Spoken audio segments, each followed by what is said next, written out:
You know what I learned from grad school about being a group practice boss? Nothing. But I did learn that managing consultants, marketing my group practice, accounts, and growing a group practice was a full-time job, over and above trying to be a good parent, partner, and clinician. That's why I started Group Practice Boss and called in the experts to help others who have been or who are currently in this overwhelming situation of growing a successful group practice. Group Practice Boss offers ongoing business support and a close-knit community, which gives you access to live webinars, discounts on things like graphic design and software to streamline your business, and monthly contests to keep you motivated. For more information on joining our next cohort, visit practiceofthepractice.com/group practice boss. Again, that's practiceofthepractice.com/group practice boss. I look forward to seeing you there.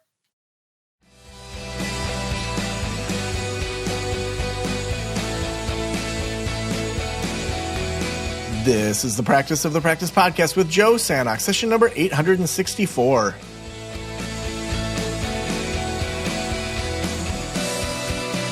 I'm Joe Sanok, your host, and welcome to the Practice of the Practice podcast. We have been covering Specialty Month, where we've been talking about people's specialties, where they're growing clinically, all sorts of things, where we're moving a little bit away from some of our work that's been specifically around all of the things that have to do with the business of a private practice. We did a lot of that. If you missed it, we went through every single phase of practice over the last couple months. We interviewed people that are at the startup phase, solo practice, then people launching a group practice, and then people that were in group practice. So we really did some amazing work there of just learning all sorts of things just about the business of private practice. We then went into some AI in session 858. And actually, we did that for two in a row. I didn't even plan it. So 858 and 859 were both about artificial intelligence and ChatGPT and how to use that with some SEO. And now we've been digging into Specialty Month. So we're going to be doing this for a bit here and really excited about it. So I am so excited to have with us today. We have Jason Nicholsen. Jason is someone who, when he first meets new folks, he often refers to the pillars of life. What we learn on when life gets challenging, what we lean on when life gets challenging, and using those pillars, including family, friendships, work, school, romantic relationships, partnerships. The last pillar is always the fun stuff, things that really recharge our batteries, to which Jason says Star Wars. So Jason, welcome to the Practice of the Practice podcast. Thanks for having me on, Joe. Yeah, I am so excited. We gotta just start with Star Wars. So, fellow Star Wars geek here, what do you think of all the multiple spin-offs that have been coming from Disney and Disney Plus? I am loving it. I will take anything that you can throw at me. So I just love being able to explore the universe and kind of see different parts of it. So I'm super excited. Even if there was a Jar Jar Binks spin-off? Especially if there's a Jar Jar Binks spin-off. Have you? We're not going to talk about this the whole time, but have you heard the theory that Jar Jar Binks was actually one of the highest Jedis of them all? Or, yeah, and also one of the worst villains. There is another theory that he was a dark side user. So, oh my gosh, we could geek out on that for this whole thing, but no, we are in clinical month. And so, I put this out into my communities, into some connections out there. And so you put that one of your specialties you have in private practice is my practice has a specialty in LGBTQ care and a personal specialization in financial stress behavior. First, just so that people understand your practice, tell us a little bit about your practice, and then we'd love to get into that specialty a little bit more. Yeah, sure. So within Reach Therapy is a virtual group practice. We are expanding. We're adding some new clinicians. With the idea that the core component was I wanted to be able to kind of connect people with care in a way that they get to be seen as they are. So really making space for kind of talking about multiple types of identities, particularly sexual and minority identities, but really having a space where people can be who they are and then be able to talk about the issues and challenges in their own life, sort of acknowledging the different lenses that we all kind of operate with. Now, was that something that from the get-go when you were going through grad school, you were like, this is what I want to focus on, or did that emerge over time? No, this was actually from day one. So I went to grad school at NYU, and they had this really amazing program that allowed me to focus some of my graduate work on LGBTQ care, including kind of clinical internships, specific classroom environments. It was just incredible. But I really, I fully acknowledge I identify as a gay man, and I really want to be able to show up for my clients in a way that, kind of 16-year-old Jason really could have benefited from. Mm. Tell me about that 16-year-old Jason could have benefited from. I feel like when we know someone's why for their clinical work, it just Sure. makes it so much more rich. Is there anything you'd like to share on 16-year-old Jason? Yeah, I mean, certainly, I think one of the things that is kind of an experience that I've kind of still stay with me is one of my first therapeutic experiences as a patient.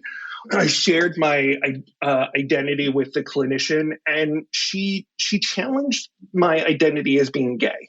So I really kind of already, it kind of started with kind of a dismissal, and it felt really crummy. So I really left that session kind of not feeling seen, not feeling heard, and really even more confused about what to do after the fact. So I really, and that kind of strives, kind of creates a framework for me to show up for my clients in the most authentic way I can. Now, let's start with your own practice. So with your group practice, we all have our vision for what it's going to be, and then the reality of what it actually is. Sometimes there's a Sure. gap there. Now, when you think about what your vision, was or is for specialty care in the LGBTQ community, what was that vision for the practice? And then what is that vision for the practice? Is there a space there that takes some training, some onboarding, some, maybe values that you share with your team? Like, how have you made sure that your vision for that care gets embedded in the DNA beyond you within that practice? Absolutely. I think, I a million years ago, I used to be a HR recruiter. And one of the things that kind of still stuck with me about those experiences was it really is about fit and fit factors, meaning cultural. And so when I'm hiring and recruiting for new clinicians, I really I'm attempting to build a culture that allows my clinicians and staff to be who they are as well. I want them to be able to show up. I want them to be able to take care of themselves, so that you can continue to show up for your clients. I think that kind of is kind of embedded in almost everything I do, from kind of the recruitment to retention pieces. I mean, partly, from a specialty perspective, LGBTQ care is really vital. It's absolutely needed. But the nuance of working with LGBTQ folks, I can teach someone.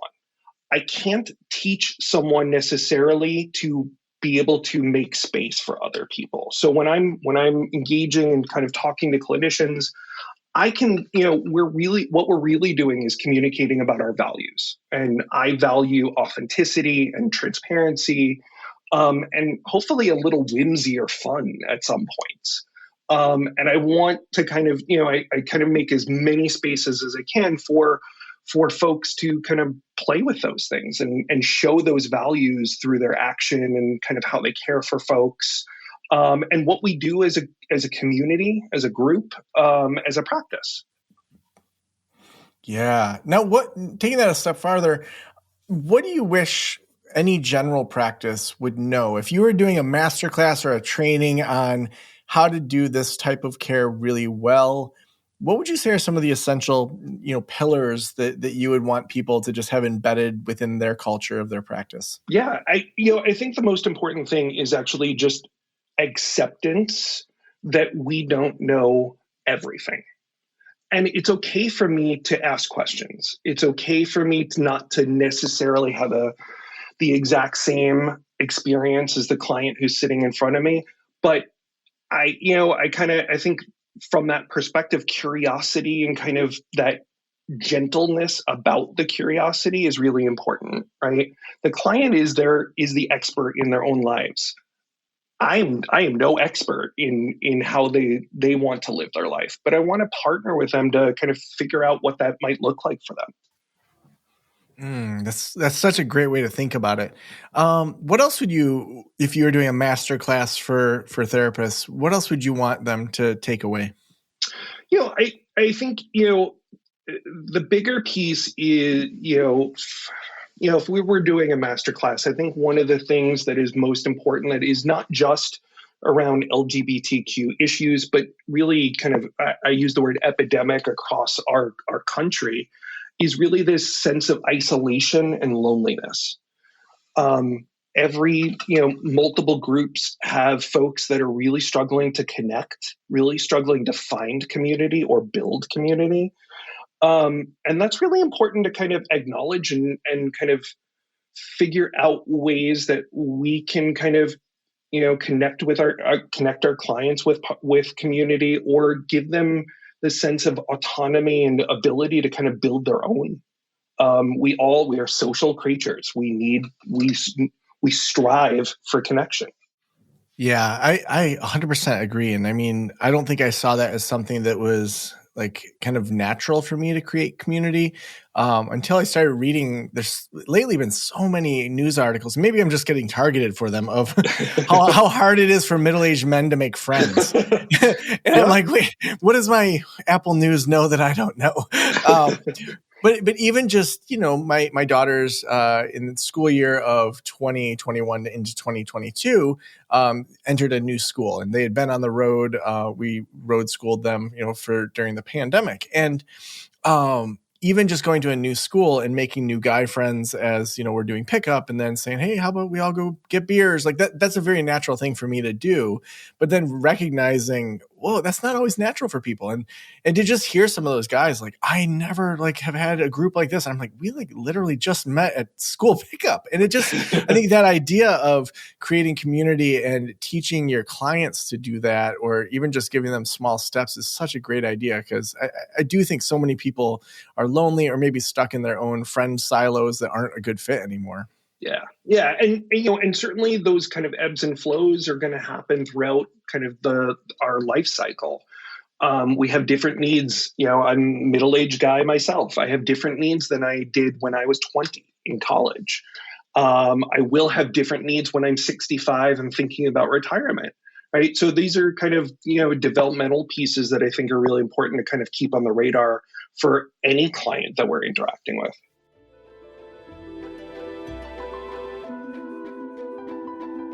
Providing great therapy day after day can be challenging even for the best of us. At Blueprint, they believe that nothing should get in the way of you doing your best work, which is why they created a platform that provides therapists with an array of clinical tools. Things like therapy worksheets, intervention ideas, and digital assessments that are designed to help you and your clients stay connected and confident throughout the care journey. Even better, Blueprint helps streamline your documentation so you can spend less time on your notes and more time on the things that matter.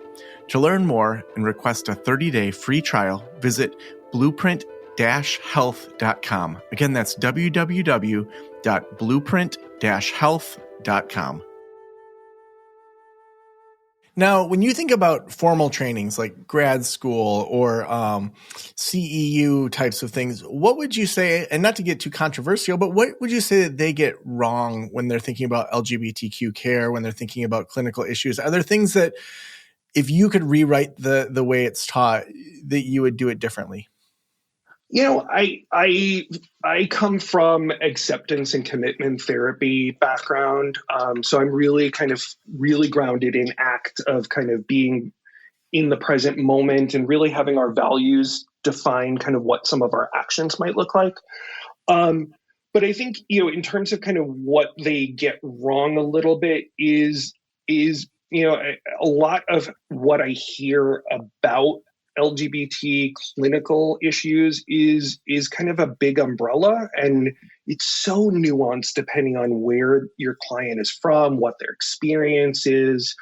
It becomes more generalized, that I think becomes a little diluted, so it's not nearly as effective in the therapeutic space as I would like it to be. Mm-hmm. So like there should be more nuance, more regional, like, historical, how people were raised, more of that Yeah, included in the absolutely. conversation. And again, depending on kind of where my clients are coming from, their religious traditions look Hmm. really different and intersect with their identities in a really different way. I'm from New York City, right? I have a very specific kind of experience in growing up, and I loved every moment of it. My son, my partner and I just adopted our son, who's from Mm, Oklahoma. He has a very different experience than I did as a 12-year-old. And I think that's really important to kind of acknowledge where our clients are coming from, keeping in mind these really marginalized identities that some of us have. yeah, absolutely. Well, I want to switch gears into your other specialty around financial stress, Sure. financial well-being. How did was that something that you'd known you were interested in for a while, or did that emerge in a different way? So, in another life, I would have gone to business school. I love finance. I love investment. I love talking about money. And I recognize, especially in grad school, no one would talk about it at all, not even from a clinical kind of business perspective. Talking about money with clients was always really uncomfortable for folks. And I strive to name the elephant in the room. So I always want to talk about money, and get a sense of kind of where my clients' relationship with money, how it was shaped, what their family experience and relationship with money looks like, because that really does inform our current relationship with money. What we do with it, what our choices look like, what the feelings that we have after those choices are made. Those are all really important to kind of balance. And I think even as therapists, we tend to avoid talking about it, to our detriment. To be honest, there's a lot of really amazing work that can be done through this lens of kind of thinking about financial behavior in a similar way that we do to with any other type of kind of stress that our client is dealing with. Hmm. Well, I mean, I think a lot of therapists, at least based on my experience with one-on-one consulting and in our membership communities, they oftentimes recognize that there's a lot of money issues there. Like, even just today in some of my consulting sessions, people saying, I feel bad charging that much. I feel bad Sure. raising my rates. I feel bad making a profit when I'm paying my 1099s 70%. It's like, holy cow, Absolutely. that's a lot of money for your contractor. So 70%. And so, what kind of work would you say therapists need to do first before we talk about the maybe money management, money stress things that they could incorporate into their business? Like personal work, what should therapists be doing? There's a few things. So certainly, kind of getting really curious about your own relationship with money. I primarily work. I live in Washington D.C. area. There's a ton of attorneys here. I have never once met an attorney that felt bad for what they charged for their sessions. But somehow we as therapists really kind of look at that and hold that in a really different light. Partially kind of exploring your own kind of relationship with money, what you think about it, how you interact with money, and also acknowledging kind of there is some discomfort about when you're kind of showing up to care for someone who's in real distress. Um, it might feel awkward to just remind them, "Oh, I need a credit card on file," or I need to charge you for a missed session. Knowing that they're battling with depression or anxiety or things that kind of keep them from showing up for themselves. Um, you know, but again, I think we devalue our own time in a really detrimental way. Um, my ability to take care of myself and my family allows me to show up for my clients in a way that could not be done if I were kind of still at an agency job right now. Yeah. Right. Now, when you think about, oh, Yeah, go go ahead. for it. I'm able to kind of create space for myself that I can now hold some of that energy and be able to hold it for my clients. And that's pretty amazing for me. Yeah. Now, when you think about your own personal money management, things that for you have really helped you reduce financial stress, it's so common. I guess this kind of comes from a place of, as people make more money, there's this thing called lifestyle creep where, oh, I've always wanted to have a nicer car, so I'm going to get that now. And then they find themselves making twice as much as they were making before, but their margin of how much they're spending compared to the margin of what they're making is still the same. And they feel this financial stress, even though they're making so much more money. For you personally, what habits have you enacted based on kind of the therapeutic work, clinical work, what you've seen, what you've studied for you personally? So I really ascribe to this idea of mindful spending and mindful investment, meaning, kind of I want to be able to use my money in a way that gives me more freedom, not less freedom. One of those kind of pieces is really kind of getting an understanding of the difference between wants and needs, which sounds silly as a trained therapist. Like I should very clearly know the difference. But in a day-to-day kind of operating space, like I would certainly love to be able to kind of buy a new Star Wars toy or kind of order some comic books or order even the newest kind of therapy books and kind of, but really kind of adhering to this idea of, what do I want? What do I need? And do these choices get me closer to my goals and values, or does it take me further away? If it's further away, then I'm going to actually just pause a little bit before I make some of those decisions and come back to it and be really mindful of kind of why I want something, why I'm spending money on something. Mm-hmm.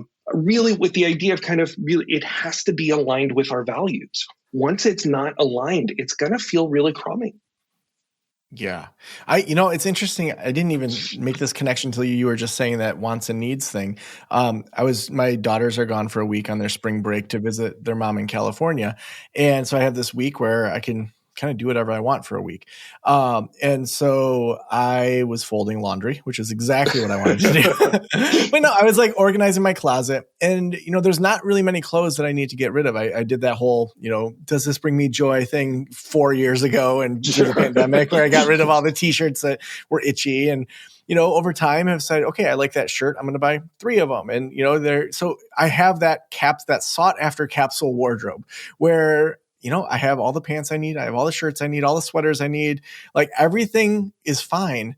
And yet I still feel like I want to buy a new sweater. I want to buy a new pair of shoes. And It's really interesting to just observe that and say, okay, you have like, and it's not just like sloppy stuff. It's stuff that I feel really good in. And yet there's this dopamine hit of buying something new from Marine Layer and, getting it. And then going back to my values and saying, I loved living in a camper and having literally 3 pair of pants and having like just a handful of stuff that I wore through. And it was so simple. And I felt like I valued that minimalism. And to now live back in a house and say, okay, when I order more crap I don't need, like even if I can afford it, that crap takes up mind space, takes up actual space. And so it's interesting hearing you say that of, okay, there's other values other than that dopamine hit of buying a new sweatshirt. And particularly when, again, I never give financial advice, but one of those things that happen, some of those purchases go on credit cards. And now, so not only are we now paying for those items, but now there's additional stress of making those credit card payments and kind of managing that debt, which becomes burdensome. Mm-hmm. Wow. Well, I just have a couple extra questions. Jason, if you could go out to eat with any Star Wars character, who would you go out to eat with? I would actually go out to eat with Kylo Ren. I identify with him the most. Angsty, but grows into his values. I really like that. All right. I like that. That's good. The last question I always ask is, if every private practitioner in the world were listening right now, what would you want them to know? You're not alone. We all have moments where we doubt ourselves. And, again, just like we're talking about our folks that are disconnected, connection is the key here. So find a community of therapists, find a bunch of friends that kind of are able to kind of sit with you and kind of be with you. That's That's amazing. So awesome. And if people want to connect with you, read more about your practice, where's the best place to send them? Yeah, absolutely. So our website is withinreachtherapy.com. And I look forward to making those connections and building community. Well, Jason, thank you so much for being on the Practice of the Practice podcast today. Thanks so much, Joe. I am really loving this series, even though we're right at the beginning of it, to just hear about people's clinical work and how they got into it. It's funny how often it still ends up being business discussion in a lot of ways, where the way that we approach our business, the DNA of it, the way we think through things, it's all business and it's all life, and that we get to have that impact on the world. So we have lots more exciting interviews coming up with people all about their clinical work, and it's going to be awesome. And we couldn't do this podcast without our amazing sponsors. Blueprint is our sponsor for today's episode. At Blueprint, they believe that nothing should get in the way of you doing your best work, which is why they created a platform that provides therapists with an array of clinical tools, things like therapy worksheets, intervention ideas, and digital assessments. Even better, Blueprint helps streamline your documentation and spend less time on your notes and more time on things that matter. So you can learn more and get a 30-day free trial over at blueprint-health.com. Again, that's blueprint-health.com. Thank you so much for letting me into your ears and into your brain. Have an amazing day. I'll talk to you soon. Bye. Special thanks to the band Silence is Sexy for that intro music, and this podcast is designed to provide accurate and authoritative information in regard to the subject matter covered. It is given with the understanding that neither the host, the producers, the publishers, or guests are rendering legal, accounting, clinical, or other professional information. If you want a professional, you should find one.